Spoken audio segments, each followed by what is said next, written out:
Ta'alumu kitab Al-Barzanji min kitab Madarijus Su'ud Al-Maqalah Ar-Rabi'ata Asyar Atiril ke-14. Antirillahumma qamraul karimi bi'arfi syazim min salati wa taslim Allahumma salli wa sallim wa barik alaihi. Wa awwaluman sareng ari pangheulana jalmi amana anu iman bihi ka Kanjeng Nabi minar rijali ti golongan pirang-pirang pameget Abu Bakrin eta Abu Bakar sahibil ghari anu nyarengan Kanjeng Nabi di guha wasiddiqiyah ngagaduhan sifat kajujuran wa minasibyan sareng ari pangheulana nu iman di golongan budak aralit Aliyun eta Sayyidina Ali wa minan nisa sareng ti golongan pirang-pirang istri Khadijah tu eta Siti Khadijah allati anu sabata geus netepkeun saha Allah Gusti Allah bihi ka Khadijah qalbahu kana hatena Kanjeng Nabi wa waqah jeung geus ngajriksa Allah ka Kanjeng Nabi wa minal mawali sareng ari nu pangheulana iman ti pirang-pirang paperdekaan Zaid bin Harisata eta Zaid bin Harisah wa minal arqa jeung ari nu pangheulana iman ti pirang-pirang abid Bilal eta Bilal bin Rabah allazi anu azaba anu geus nyiksa ka ieu Bilal fillahi dina jalan Allah saha Umayyah wa aula jeung geus mere nugraha ka ieu Bilal saha maulahu dununganana ieu Bilal Abu Bakar tegas nama Abu Bakar minal ismiki tina kamerdekaan ma tegasna kana perkara aula anu geus mere nugraha Abu Bakar ka Bilal. Summa aslama tuluy Islam saha Utsman wa Sa'adun sareng Sa'ad wa Sa'idun sareng Sa'id wa Talha sareng Talha wa Ibnu Aufin jeung Ibnu Auf wa Ibnul Amah sareng putri bibina Kanjeng Nabi Safiyata tegasna Safiyah wa garuhum sareng wagaruhum sareng salianti sadayana mimman nyatanatir jalmi-jalmi anhala anu parantos mere nginum nugraha anu parantos mere wagaruhum sareng salianti sadayana mimman nyatanati jalma-jalma anhala anu parantos masihan nugraha masihan ngaleueut hu kayyuman saha as-siddiq Abu Bakar Siddiq at-tasdiq rohika tasdiq kana ngabenerkeun nu disarupakeun kana arah wasaqa jeung masihan nginum Abu Bakar Siddiq hu kana itu rohika tasdiq wa mazalat jeung teureun-eureun naon ibadatu ibadahna Kanjeng Nabi washabu sareng sahabatna Kanjeng Nabi makhfiyatun eta anu sasamaran atanapi susulumputan hatta nazala sehingga lungsur alih ka Kanjeng Nabi non fasda bima tu'mar wa arid anil musyrikin ayat fasda bima tu'mar fasda kudu nemrakeun anjeun bima kana perkara tu'mar anu geus diparentah anjeun fajahara teras nemrakeun Kanjeng Nabi bidu'ail khalqi kana ngajak ka makhluk ilallahi ka Allah subhanahu wa ta'ala walam yakun jeung teu jauh minhu ti Kanjeng Nabi saha kaum-kaumna Kanjeng Nabi hatta aba sehingga nyacad Kanjeng Nabi alihatahum ka pangeran-pangeranna itu kaum wa amara jeung merentahkeun Kanjeng Nabi birafdi ma kana miceun na perkara siwal wahdaniyat yang salian ti wahdaniyat. Fataharrau tuluy ngenya-ngenya itu kaum ala mubarazatihi kana merangan ka kanjing Nabi, ala mubarazatihi kana tetemrakan ka kanjing Nabi, bil adawati kana ngamusuhan, wa azahu jeung milaraan kanjing Nabi. Wastadda jeung narima banget alal muslimina ka pirang-pirang muslimin naon al bala'u balai. Fahajaru telas hijrah kanjeng Nabi itu kanjeng Nabi fi sanati khamsin di tahun kalimat tina kanabian ila nahiyatin Najasyiyah kana pelataran tanah Najasyi yakni Habsi Ethiopia. Wahadaba jeung mikanyaah alaihi ka kanjing Nabi sahamu pamana kanjing Nabi Abu Thalibin tegasna Abu Thalib.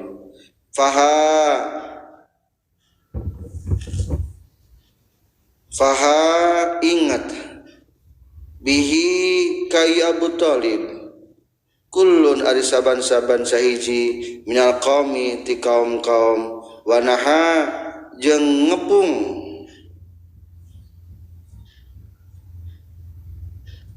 diulangi fahaba tuluy mikasieun huka Abu Thalib saha kullun saban-saban sahiji minal qaumi ti kaum-kaum wanaha jeung ngepung itu kullu minal qaum huka kanjing Nabi. Wa furido jeung tos dipardukeun alika kanjing Nabi naon qiyamun salat qiyamu ba'din salat ba'da dina saware minas saatil lailiyah dina pirang-pirang saat teuting. Kangge pribadi kanjing Nabi mah sateuacan dipardukeun salat fardu diwajibkeun qiyamul lail. Seperti firman Allah Subhanahu wa taala, ya ayyuhal muzammil qumil laila illa qalila. Summa nusikha tuluy dinasakh ieu qiyamu ba'din minas sa'atil lailiyah biqali ikut firman Allah Subhanahu wa taala, faqra'u ma tayassara min faqra'u maka kudu maca marane kabeh makana perkara tayassaron gampang ieu mah minhu tina Al-Qur'an. Wa qimu jeung kudu ngadegkeun marane kabeh as-salata kana salat. Wa furida jeung dipardukeun alika kanjing Nabi naon rakaatani 2 rakaat bil ghadati na waktu isuk-isuk. Wa rakaatani jeung 2 rakaat bil asyiyati na waktu paso sore. Summa nusikha tuluy dinasakh itu rakaatani bil ghadati wa rakaatani bil asyiyah bi ijabi shalawatil khamsi ku ngawajibkeunana pirang-pirang salat anu 5 fi lailatin dina peutingan masrohu dina isra'na kanjeng Nabi. Wa mata sareng tos ngantunkeun maot sahabu Thalibin Abu Thalib fi nisfi Syawalin dina pertengahan bulan Syawal min asyiril bi'tsati tina tahun ke-10 diangkat Rasul atau kenabian. Wa azamat jeung narima pohara bihi mautihi kusabab mautna Abu Thalib naon ar-raziyatu balai. Wa talat sareng nuturkeun huka Abu Thalib saha Khadijah tu Siti Khadijah ba'da salasati ayyam sabada tilu pirang-pirang dinten. Wasyadda jeung banget naon al bala'u balai alal muslimina ka pirang-pirang muslimin arahu dina ngawiwiran kanjing Nabi. Wa auqa'at jeung geus nibakeun saha Quraisyun golongan Quraisy bihi ka kanjing Nabi kulla aziyatin kan saban-saban pilara. Wa amma jeung ngamaksud kanjing Nabi at-Taifah ka daerah Taif yad'u ngajak kanjing Nabi Saqifan ka golongan Saqif falam yuhsinu tuluy teu ngaluskeun ieu Taif bil ijabati kana nyubadanan kirahu natamuan Kanjeng Nabi wa garru jeung ngahujukeun Taif bihi ka Kanjeng Nabi as-sufaha ka pirang-pirang jalma anu bodoh wal abida jeung ka pirang-pirang abid fasabu tuluy nyarekan ieu sufaha jeung abid hu ka Kanjeng Nabi bi alsinatin ku pirang-pirang letah baziyatin anu goreng waramau jeung ngareunggelan itu daerah Taif bihi ka Kanjeng Nabi bil hijarati ku batu-batuan hatta khadibat sehingga dibaloboran Kanjeng Nabi biddimai ku pirang-pirang getih naon na'lahu dua sendalna Kanjeng Nabi khadibat dibaloboran naon na'lahu dua sendalna Kanjeng Nabi disambut kurang Taif ketika Rasulullah dakwah lain ku kebaikan tapi kalah ditenggoran summa ada teras balik deui Kanjeng Nabi ila Makkah ka kota Mekah hazinan bari anu prihatin fasala tuluy menta izin hu ka Kanjeng Nabi saha malakun malaikat Jibril aljibala kana rek nyabut gunung fi ihlaki ahliha dina ngancurkeun ahli Taif dawil asabiyah anu ngagaduhan fanatisme suku ngagungkeun kana persukuan atau golongan faqala makanya nyaurkeun Kanjeng Nabi ini saestuna kaula arju ngarep-ngarep kaula ayukhrija kana yen ngaluarkeun sallallahu Gusti Allah min aslabihim tina pirang-pirang tulang iga wekasanana itu Taif man kajalma yatawalla an ibadah iman hu ka Allah. Itulah makalah ke-14 tentang menjelaskan orang yang paling beriman dan hijrah Rasulullah ke Taif dan disambut dengan perlawanan dan mencemoohkan. Akhirnya Rasulullah kembali ke Makkah. Atiril ke-15. Atirillahumma qabrahul karimi bi'arfin syazim min salati wa taslim Allahumma salli wa sallim wa barik alaihi. Menjelaskan tentang Isra Mi'raj Rasulullah. Atir muga jengitkeun Gusti Allahumma ya Allah qabrahu kana pakuburan Kanjeng Nabi al-Karim anu mulia bi arfin kusengitan syaziin anu sengit min salatin nyatana tina shalawat wa taslimin sareng salam. Summa usriya bi ruhi wa jasadihi yaqzatan ilal masjidil aqsa wa rahba wa rihabihil qudsiyah. Summa usriya tu diisrokeun non bi ruhihi rohna Kanjeng Nabi wa jasadi jeung jasadna Kanjeng Nabi yaqzatan baina waktos nyaring ilal masjidil aqsa ka masjidil aqsa wa rihabihi jeung pelataranana Masjidil Aqsa al-Qudsiyah anu suci wa urija jeung dimirajkeun sahabi Kanjeng Nabi ila samawati kana pirang-pirang langit faro'a tras mendakan ningali Kanjeng Nabi Adam ka Nabi Adam fil ula ina langit anu kahiji wa qad jallala jeung nyata geus ngaluhurkeun hu ka Nabi Adam naon al-wiqaru rintih wa'ala yang tegas ngaluhurkeun ieu wiqar hu kaitu Adam ngaduh sifat keagungan nyaeta rintih kehati-hatian warawa sareng ningali Kanjeng Nabi pisaniyati di langit anu kadua Isa bin Maryam ka Isa putrina Maryam al-batul anu putus ti makhluk al-barrah anu bener an-naqiyah anu suci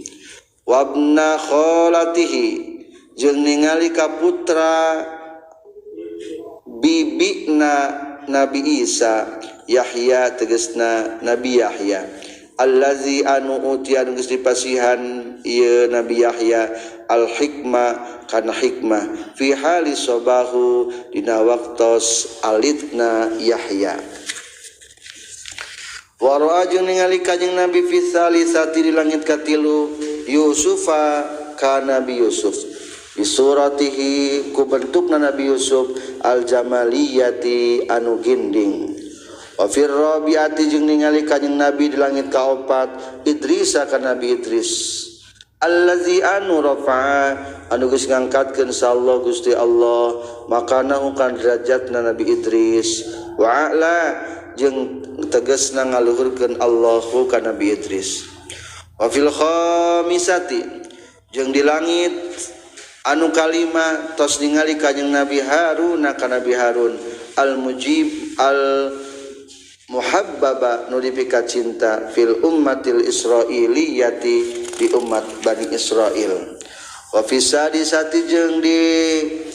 langit kagenep ningali kanjing Nabi Musa ka Nabi Musa allazi anu kallama anu geus nyauran hu ka Nabi Musa sallallahu Gusti Allah wa naja jeung munajat Nabi Musa hu ka Allah wa fis sabiati jeung di langit katujuh ningali kanjing Nabi Ibrahim ka Nabi Ibrahim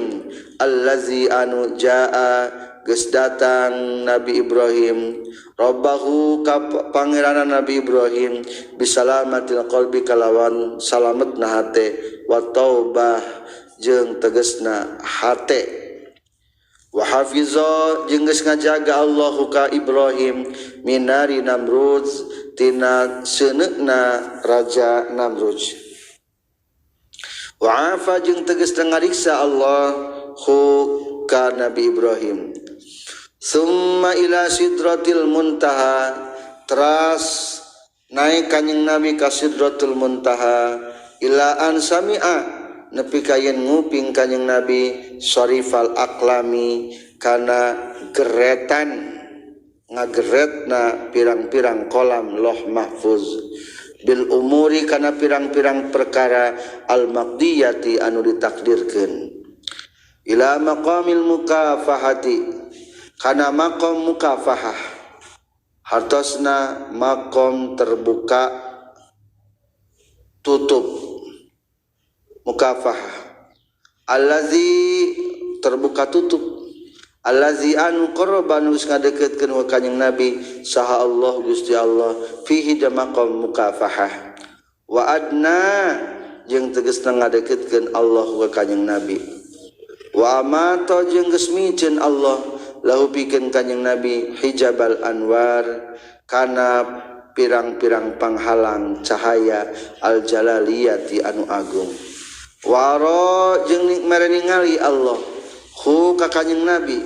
bi ainai rasihi kedua soca mastakana kanjing Nabi min hadratir rububiyyati ti pihak kapangeranan makana perkara aro anu ningalikeun Allah hu ka kanjing Nabi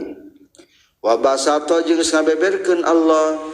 lahu pikeun kanjing Nabi bisatol idlal kana hamparan kawano kana hamparan kawano fil majali zatiyati dina tempat bangsa dat fil bajali da tempat mukalamah bangsa zat majali teh mukalamah sasauran azatiyah tina bangsa dat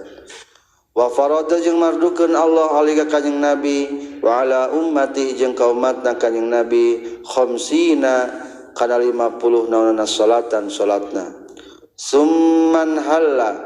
tuluy ngocor non sihabul fadli mega kurnia faruddat maka dibalikeun ieu khamsina shalah ila khamsi amaliyatin kana 5 pagawean salat walaha jeung eta tetepikeun ieu khamsi amaliyatin 5 pagawean salat teh ajrul khamsina ari pahala 50 salat kama sapertikeun perkara syaa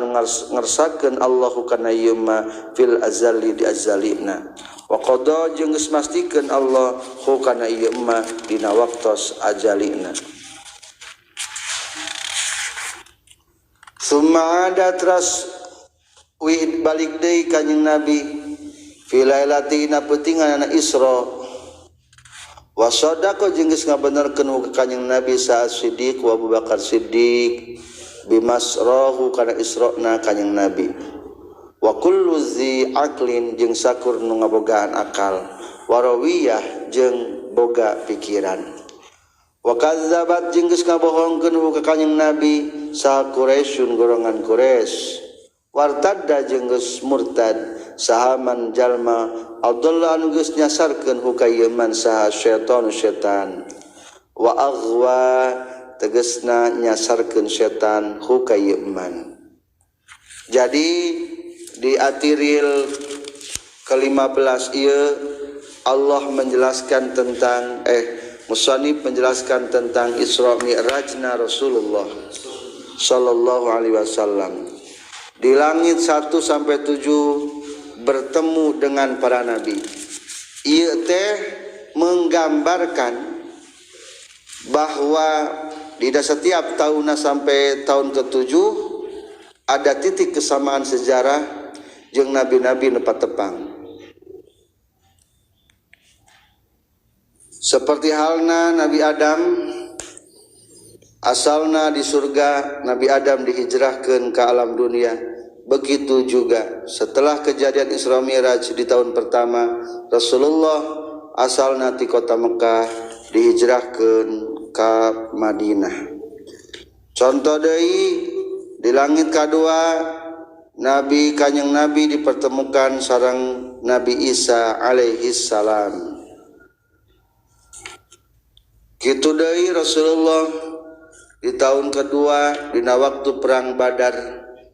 Lamun Nabi Isa nyaurkeun man ansori ilallah qala al hawariyuna nahnu ansarullah maka Rasulullah pun nyaurkeun di waktu perang Badar saha nu rek nulungan ka kaula. Begitu juga kejadian-kejadian anu terjadi ka Rasulullah. Dan terakhir di tingkatan ke-10 nyaeta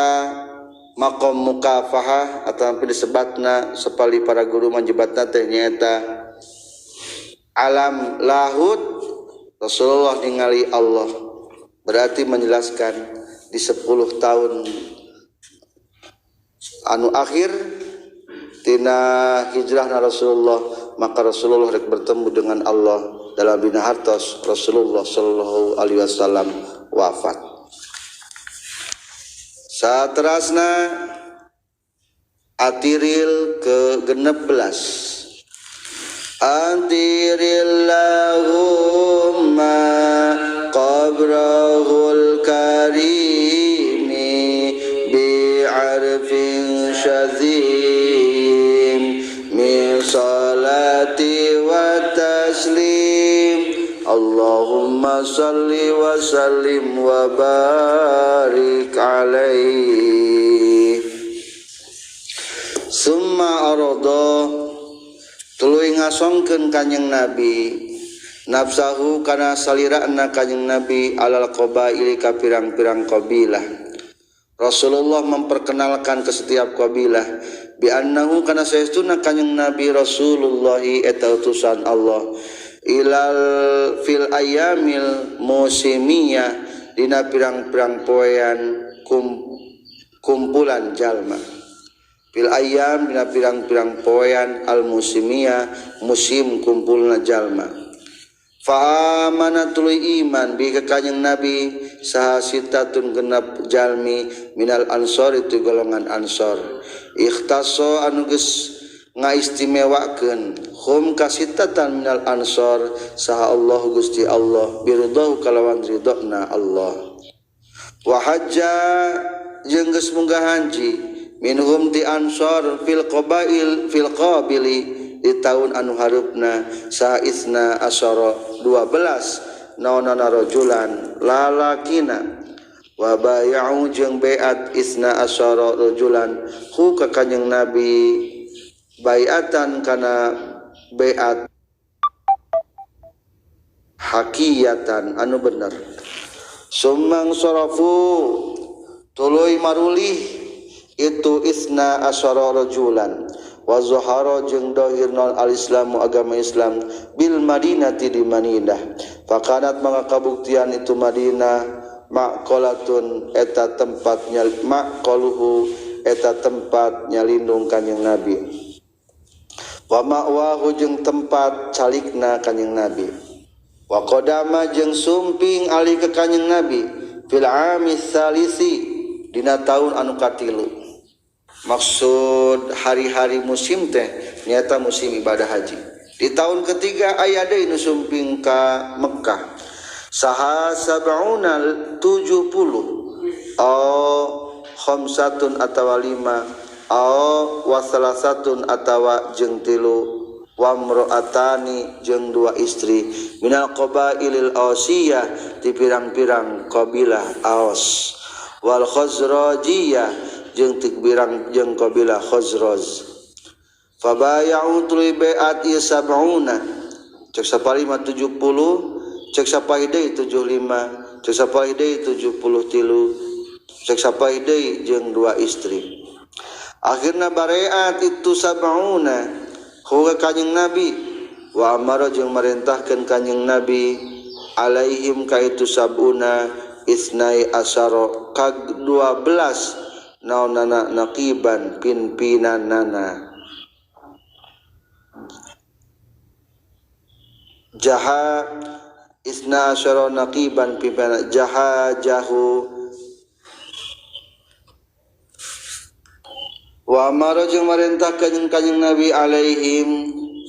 ka itu sab'una isnai asyara kana 12 naonana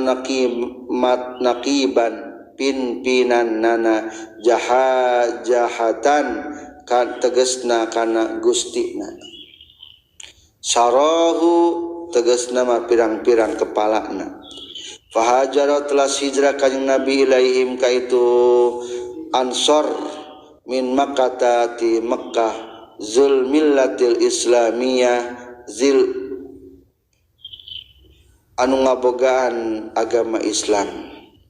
fahajaratul hijrah ilaihim ka itu ansor min Makkah ti Makkah sahadul millatil islamiyah anu ngabogaan agama Islam nyaeta Rasulullah wa faraqu jeung misahan ieu ja kaum-kaum al-autana kana pirang-pirang lembur raghbatan karena mikaresep fima dina perkara uidda nu geus dicawiskeun ieu mah liman pikeun jalma hajaro anu geus ninggalkeun ieu man al kufra kana kufur wa naa jeung geus ngajauhan ieu man kana kufur wa khafat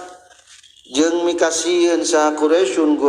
golongan Quraisy ayyal hiko kana yen milu kanjing Nabi bi ashabihi ka pirang-pirang sahabatna kanjing Nabi alal fawariyati netepan kana pada harita fatamaru tuluy musyawarah Quraisy bi qatlihi kana ngabunuhna kanjing Nabi fahafiza tuluy ngajaga huwa kanjing Nabi sahallahu Gusti Allah taala min kaidihim titipu dayana Quraisy wa najaji nyelametkeun Allah huwa kanjing Nabi wa azina jeung ngaizinan Allah lahu ka kanjing Nabi fil hijrati dina hijrah akhirna faraqaba tuluy ngintip-ngintip huwa kanjing Nabi sal musyrikuna golongan-golongan musyrikin liyu ridu pikeun yen ngadatangkeun itu musyrikin bizamihim kalawan sangkaan musyrikin hiyadul maniyati kana talaga maut fa kharaja mangka kaluar alaihim kayu musyrikun fa kharaja mangka kaluar kanjing Nabi alaihim ka musyrikun wa nasara jeung ngawurkeun kanjing Nabi ala rusihim kana mastak kana sirah-sirahna musyrikin at-turaba kana taneuh wa hasa jeung ngarawu kanjing Nabi hu kana turab wa amma jeung maksud kanjing Nabi gharasurin kagu hasur wa faza jeung geus bagja saha as-siddiqu Abu Bakar Siddiq fihi dieu gharasur bil ma'iyati ku sasarengan jeung kanjeng Nabi wa aqama jeung cicing kanjeng Nabi fihi dieu gharasur salasan kana 3 poe tahamma ngaraksa naon alhamaimu pirang-pirang japati wal anak kibu jeung pirang-pirang lancah hama tegas nang ngariksa ieu hamaim ka kanjing Nabi summa kharaja tuluy kaluar kanjing Nabi jeung Abu Bakar minhu 3 rasul lailatal isnin dina peutingan Senin wa huwa bari ari kanjing Nabi ala khairi matiyatin kana pangalusna kendaraan wa ta'arrada jeung neangan lahu ka kanjing Nabi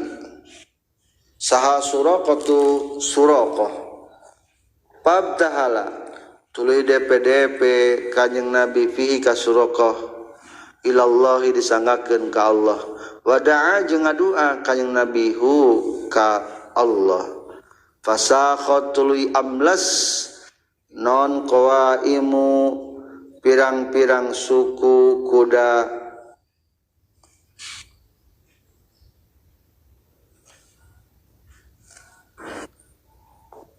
fasakhat tuluy amlas naon qawaimu ya'bu pirang-pirang suku kuda pilihan qawaim suku ya'bu kuda pilihan bihi kasuraqah fil ardi dina tanah as-salabati anu teuas al-qawiyati anu kuat wa sa'ala jeung nanyakeun jeung menta suraqah ka kanjing Nabi al-amana kana aman Rasul salametkeun abdi akhirna famanaha tuluy mere nugraha kanjing Nabi hu ka suraqah iyahu kana itu aman atau tibalik famanaha tuluy mere kanjing Nabi hu kana ieu aman iyahu ka suraqah. Itulah tentang kisah perjalanan hijrah ke Madinah.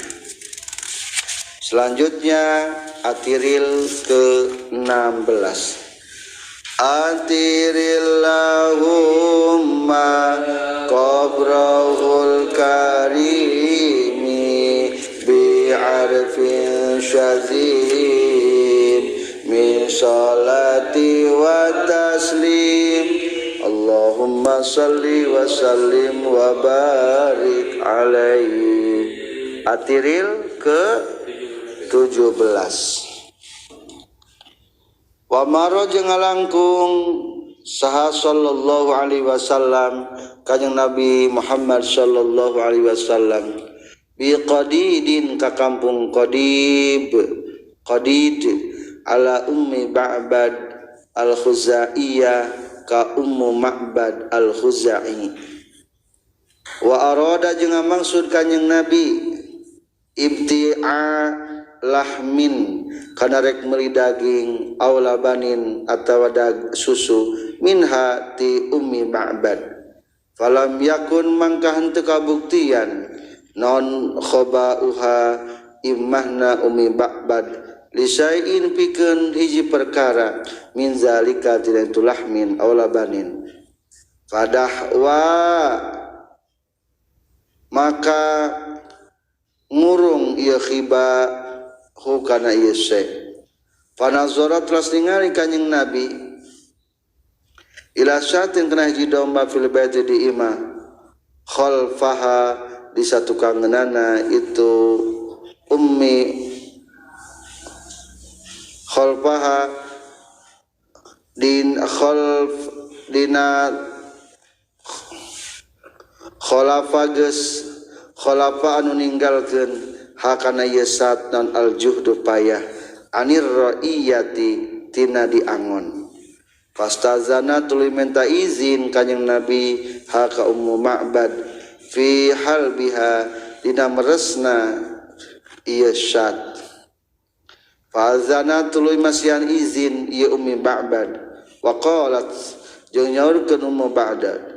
law kana lamun makabuktian biha karena ieu syat naon halbun cai susu la asobna yakin bakal merek kaulahu kana ieu halab. Famasaha teras ngusap kanjing Nabi ad-dar'a kana pentil susu min hatina yesat.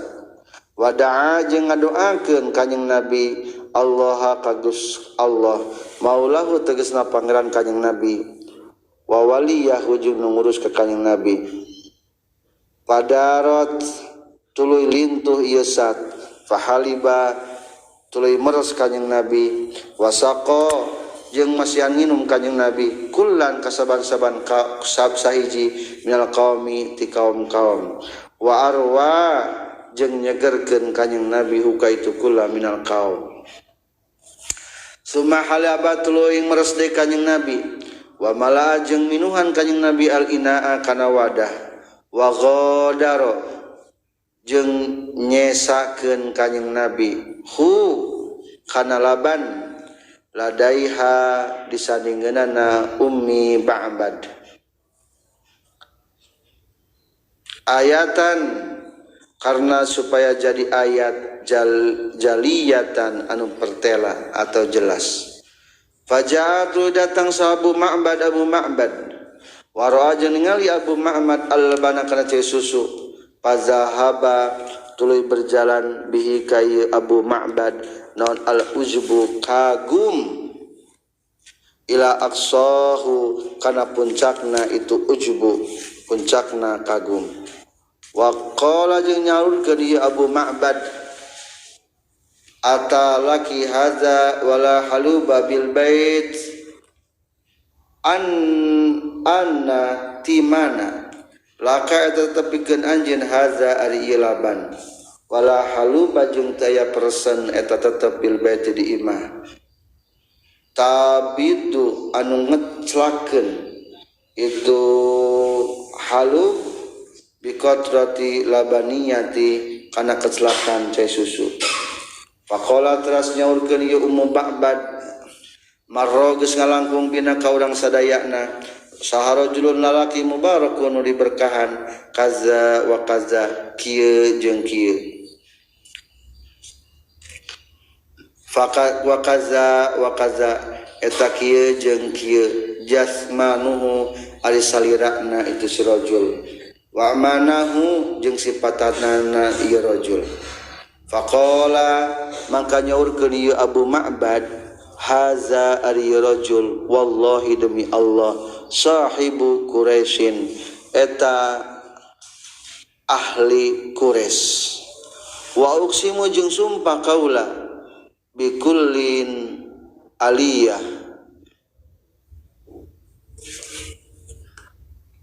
wa uqsimu jeung sumpah kaula bikulli aliyatin kalawan saban-saban sumpah annahu kana saestuna ieu rajul la ra'a laun maningali Abu Ma'bad ieu ka ieu rajul la amana yakin bakal iman Abu Ma'bad bihi ka ieu rajul wa taba'a jeung nuturkeun Abu Ma'bad ka ieu rajul wadana jeung ngadeuketan Abu Ma'bad ka ieu rajul wa qadima jeung sumping kanjing Nabi Muhammad sallallahu alaihi wasallam al-Madinah takal Madinah yaumal Isnin dina dinten Senin saniya asyara dina taun ka-12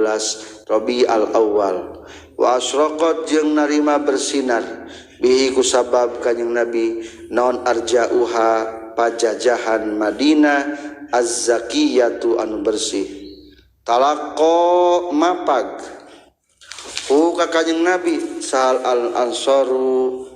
sahabat ansor wa nazala jeung lungsur kanjing Nabi bi Kuba di daerah Kuba wa asasa jeung ngabangun kanjing Nabi masjidaha kana masjidna ieu Kuba ala taqwahu netepan ka taqwana kanjing Nabi Itulah perjalanan hijrah Rasulullah sampai di kota Madinah. Atiril ke-18. Atirillahumma qabrahul karimi bi'arfin syazim min salati wa taslim. Allahumma salli wa sallim wa barik alaihi. Menjelaskan tentang fisik Rasulullah. Wa kana sareng kabuktosan kanjeng Nabi Muhammad sallallahu alaihi wasallam akmalun nasi eta pangsampur-sampurnana manusia naonana khalqan bentukna wa khuluqan jeung pirang-pirang akhlakna. Zazatin tegasna anu ngabogaan zat, wasifatin jeung pirang-pirang sifat, saniyatin anu alus. Marbu al-qamati anu segi opat dedeganana, maksudna mah tegap sembada. Abyadul launi anu bodas warnana, musyarroban bari anu dicampuran bihumratin ku semu beureum. Wasi'al ainaini anu lega dua socana atau cureulek. Akhala anu nyipatan kanjing Nabi ha kana itu ain. Ahdabal asfari anu kandel bulu panona. Ahdab kandel, asfar bulu panon. Qad munihanya tadi pasihan kanjing Nabi Qad muniha nyata dipasihan nugraha kanjeng Nabi az-zujaja kana lemes bulu sarang panjang. Non hajabahu dua halisna kanjeng Nabi. Muflijal asnani anu renggang pirang-pirang waosna. Henteu patumpuk-tumpuk ku saterata begitu. Wasi alfami anu lebar bahamna, husnihi tegesna saena ieu fam. Wasi al jabin anu lega paripisanana, zajabhatin anu ngagaduhan tarang taar, hilaliyatin sapertikeun bulan. Sahlil khadaini anu ramping dua pipikna, maksud urang mah henteu gembib henteu tembem tegembil. Da yuro ditingali kanjeng Nabi fi anfina pangamungna kanjeng Nabi non ba'du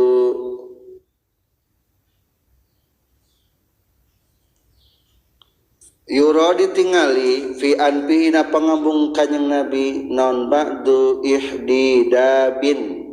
saeutik munjukul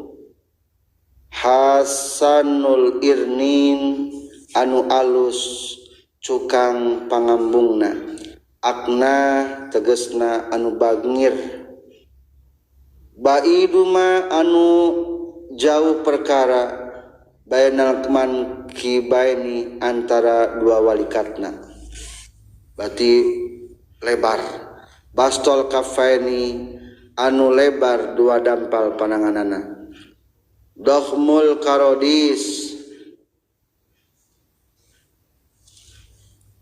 anu teuas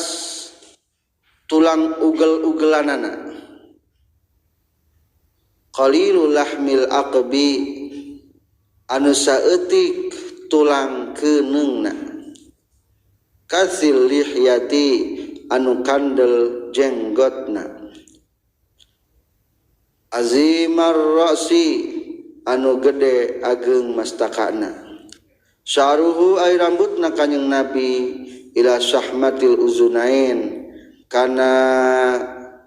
papentil dua cepil kanjeng Nabi. Wa baina katfaihi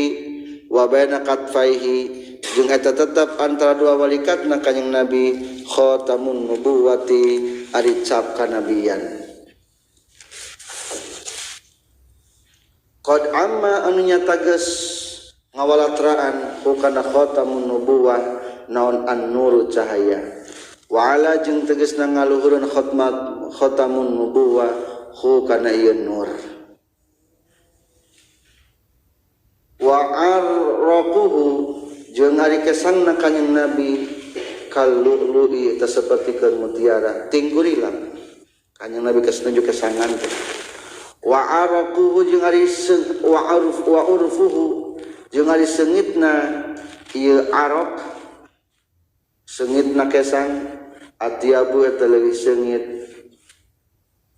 min nafahatil miskiyah ti pinatina pirang-pirang sesengitan minyak mikastori. Wa yatakaffa'u jeung tungkul kanjing Nabi fi misyatihi dalempangna kanjing Nabi ka'annama yanhattu seolah-olah turun kanjing Nabi min sokkin tina tangga artiqain anu naik min sokkin irtiqa tina tangga anu naik. Wa kana sareng kabuktosan kanjing Nabi yusafihu eta sasalaman kanjing Nabi al musafiha kajalma anu ngajak kasalaman biadihi ku pandangan kanjing Nabi asy-syarifati anu mulia fayajidu tuluy mendakan ieu musafih nu sasalaman min hatina yadihi syarifah sairul yaumi dina sepanjang poena maksudna mah raihatan kana seungit abhariyatan anu kacida wa yad'u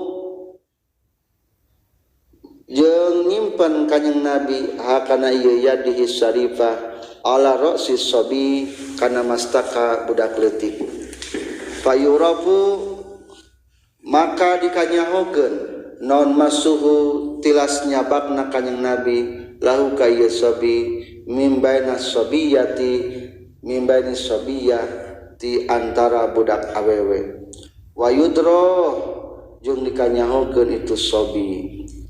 yatala'la'u bersinar non wajhuhu raraina kanjing Nabi asy-syarifu anu mulia tala'lu al-qamari seperti bersinarna bulan fi lailatul badriyah dina peutingan bulan purnama badriyah. Yaqulu ngucapkeun sahana ituhu anu nyipatan kanjing Nabi lam aro teu ningali kuring qablahu dina samemeh kanjing Nabi wala ba'dahu jeung teu sabada kanjing Nabi mislahu kana saperti kanjing Nabi wala basyara jeung teu aya manusia yurah anu bisa ningali ieu basarhu kana mislahu teu aya jalmi anu ningali sapertos kaayaan kanjing Nabi. Ari cap nabian teh di tengahna aya dina palebah kurung di saluhureun segitiga qad ammahun nuru ala kila dicarioskeun huwa ari khatamun nubuwah syammatun sauda ciri hideung tudrabu anu dicampurkeun ila safrati kana koneng hitam semu kuning haulaha eta tetep sakeulingan ieu syama sahratun ari aya bulu mutawaliyatun anu tertata tutur tertata ka'annaha kaya saestuna ieu sa'aratun urful farsi eta bulu beuheung kuda wa qala jeung nyaurkeun Zarqani maktubun dituliskeun fi batinihi da jerohna eta khatamun nubuwah naon Allahu wahdahu la syarikalah lapad Allahu wahdahu la syarikalah Muhammadun abduhu wa rasuluh. Jadi dina sabda nabian teh seperti na gambar segitiga tah tengah nate hakikat nama aya kata naon Allahu wahdahu la syarikalah Muhammadun abduhu wa rasuluh wa ala zahirihi jeung eta tetep kana zahirna itu khatamun nubuwah fil jihatil yumna dina belah nu katuhu tawajjah haitsu syi'ta ailapat tawajjah haitsu syi'ta kudu madhab anjeun sakira-kira miharep anjeun wa fil yusra jeung tetep dina sabelah kencana fa innaka mansurun ari aya lapat fa innaka mansurun pastina ari anjeun eta nu ditulungan janten kieu bentukna khatamun nubuwah kanjing Nabi bentuk cap kanabian saena urang ngadamel bentuk kieu walahu jeung eta pikeun ieu misal pikeun ieu sapertikeun ieu timsal lu teh contona khawasun ari keistimewaan kama sapertikeun keterangan anu ditukil ieu keterangan ti Imam Tirmizi radhiyallahu taala annahu qala man tawaddaa wa nazara ilaihi waqtas sabah yafadhuhu Allah taala ilal masa sajalma jadi lamun urang ngagambar ieu segitiga tengahna aya lapat Allahu wahdahu la syarikalah Muhammadun abduhu wa rasuluh tulis di samping kanan tulis tawajjah haitsu syi'ta sebelah kiri fa innaka mansurun maka fadilahna hiji sajalma sabada wudu ningali eta gambar dina waktu isuk-isuk maka ku Allah bakal dijaga nepi ka waktu sore. Dua berarti kena kada wudunya. Kadua wa man nazara ilaihi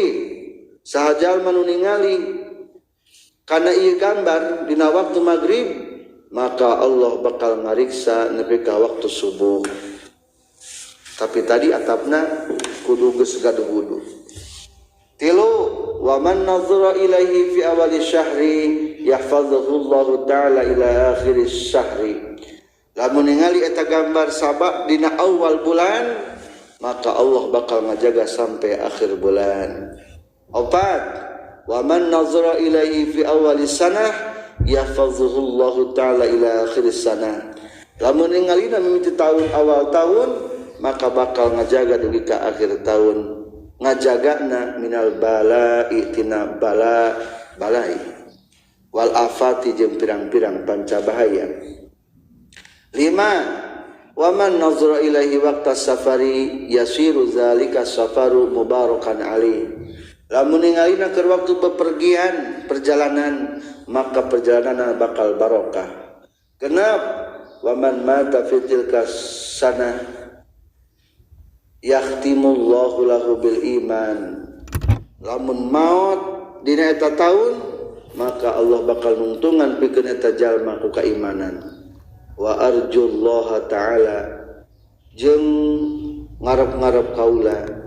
man nazara ilaihi bisidqil mahabbah wal iman fi umrihi marratan wahidah yahfazuhu Allah ta'ala min jami'i ma yaqra ila ayyalqallah. Dan aku berharap mudah-mudahan sahaja menggambarkan nu ningali kana ieu gambar satu kali seumur hidup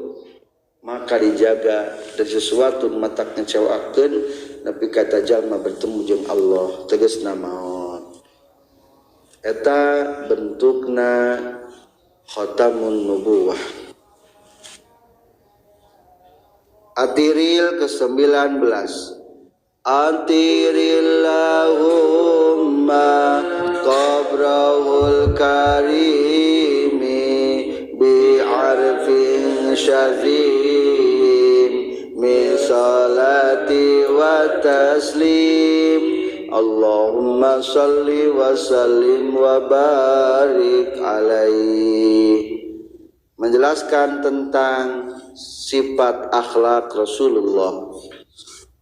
Wa kana sareng kabuktosan kanjing Nabi sallallahu alaihi wasallam syadidal haya'i eta nu banget isinanan isina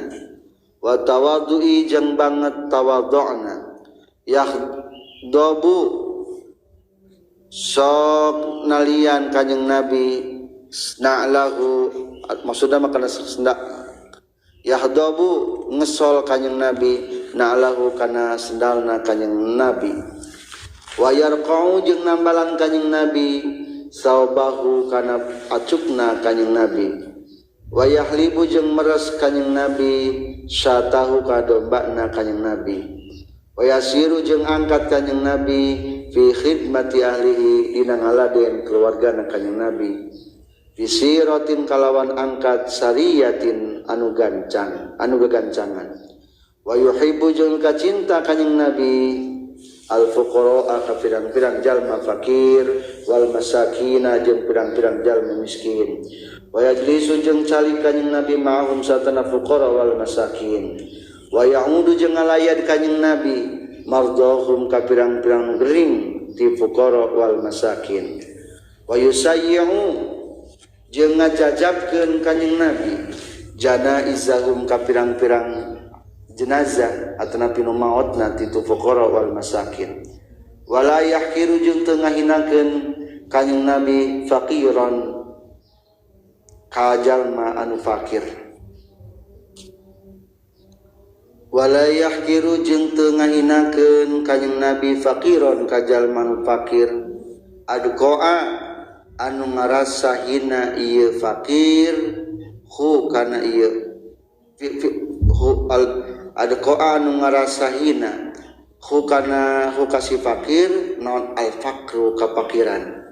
wa aswa jeung tegasna ngarasa hina fakir hu kana faqru wa yaqbalu jeung narima kanjing Nabi al ma'zirata kana minta hampura wala yuqabilu jeung taranyang hareupan kanjing Nabi ahadan ka salah saurang bima tina perkara yakrahu anu mikang ngewa itu si ahad wa yamsi jeung sok mapah lempang kanjing Nabi ma'al armilati sarta pirang-pirang awewe anu kolot wa zawil ubudiyati jeung anu ngagaduhan sifat kaabidan walayah abu antara ngarasa ajrih kanjing Nabi al mulukab kana pirang-pirang raja wa yaghdabu jeung sok bendu kanjing Nabi lillahi taala karena Allah taala wa yardo jeung ridho kanjing Nabi ridhohu karena karidoan Allah taala wa yamsi jeung lempang kanjing Nabi khalfa ashabihi di satu kangen sahabatna kanjing Nabi wa yaqulu jeung nyaurkeun kanjing Nabi khallu kudu ngosongkeun anjeun dohri di satu kangen kaula lil malaikatir ruhaniyah pikeun malaikat ruhaniyah anu bangsa ruhani wa yarkabu jeung sok tumpak kanjing Nabi al ba'ira kana onta wal farsa jeung kana kuda wal baghlata jeung kana bighal bigol teh peranakan kuda jeung keledai disebut nabi gol wahimaron jeung kana himar keledai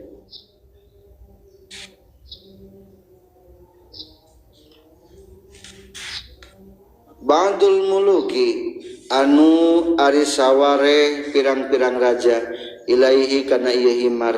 ahda eta geus ngahadiahkeun ba'dul muluk hu ka kanjing Nabi wa yasobu jeung neueulkeun kanjing Nabi ngagencetkeun neueulkeun teh kanjing Nabi ala batni kana patuangan kanjing Nabi al hajaro kana batu minal ju'i tina lapar lamun keur lapar batu disimpen patuangan wa qad utiya bari nyata geus dipasihkeun naon mafatihul khazaini pirang-pirang kunci pirang-pirang gudang al ardiyati anu bangsa bumi warawadat jeung geus ngarayu hu ka kanjing Nabi naon aljibal gunung bi antakuna kana yen rek kabuktian ieu jibal lahu ka kanjing Nabi zahaban eta emas fa abatlu mungpang kanjing Nabi hu kana ieu jibal wa kana jeung kabuktosan kanjing Muhammad sallallahu alaihi wasallam yuqillu eta nyaeutikeun kanjing Nabi al-laghwa kana heureuy-heureuyan wa yabda'u jeung sakamimitian kanjing Nabi man kajalma lakian pendak kanjing Nabi ukayman bisalami kana salam wa yutilu jeung sok manjangkeun kanjing Nabi as-salata kana salat wa yuksiru jeung sok mondokkeun kanjing Nabi al-khutbal jum'iyah kana khutbah Jumat wa yata'allafu jeung sok ngabungahkeun kanjing Nabi ahlas syarafi ka ahli mulia wa yukrimu jeung ngamulia kanjing Nabi ahlal fadli ka ahli utama wa yamzahu jeung sakoreui kanjing Nabi wala yaqulu jeung teu ngucapkeun kanjing Nabi illa haqqan kajaba kana haq yuhibbu mika cinta kanjing Nabi sallallahu taala Allah taala wa yarda jeung tegasna mika ridho Allah taala hu ka kanjing Nabi wa huna waqafa bina jawadul maqal wa jeung ingat huna nepi ka dieu waqafa geus eureun bina sarta urang sadaya naon jawadul maqal kuda caritaan maksudna mah caritaan nu disarupakeun kana kuda anit taradi tina nyusun fil hilbatil bayaniyah dina ciciptaan anu ngajelaskeun wa balagha jeung geus nepi nonto inul imla sasesana ngimlakeun fi fada fidal idah di tanah rata muntaha anu muntaha kana puncakna itu imla itu tentang sifatan Rasulullah